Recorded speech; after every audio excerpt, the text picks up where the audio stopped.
Komandai kažkas atsitiko trečiam kėliny. Kas? Gal norėjom vėlgi mušti ir ne taip kruopščiai žiūrėjom savo gynybą. Nepagryžo su tokio komanda kaip Japonija, turi žaisti, kaip angliškai sako, clinical, viskas turi dirbti, viskas turi veikti. Kokią sekundėlę kažkur užmigai, jis nubėgo, aplenkė, damušė. Tai tuo mes trečiam kėlinį ir pritruko. Ar šviežumo, ar kad komanda jaunesnė, neišlaikėm rezultato, ar kad pirmam kėlinį galbūt neįmušėm, kur turėjom šansų. Daug dalykų, sunku pasakyti. Labai gaila, dėl to, kad taip arti per tiek metų, kiek aš žaidžiau, nebuvom šalia pergalės. 2 kėlinius mes praktiškai dominavom juos. Tai nėra buvę.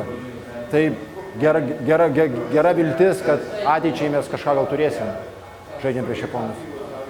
Ir vėlgi, tenka viską nubraukti, ir vėlgi paskutinės rungtynės, ir vėlgi su kroatais, ir vėlgi nuo trečios vietos.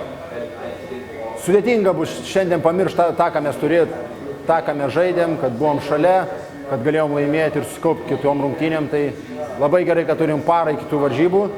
Taip pat, tai manau, pailsėsim ir aišku, rytoj yra finalas. Niekas be medalių namo nenori grįžti.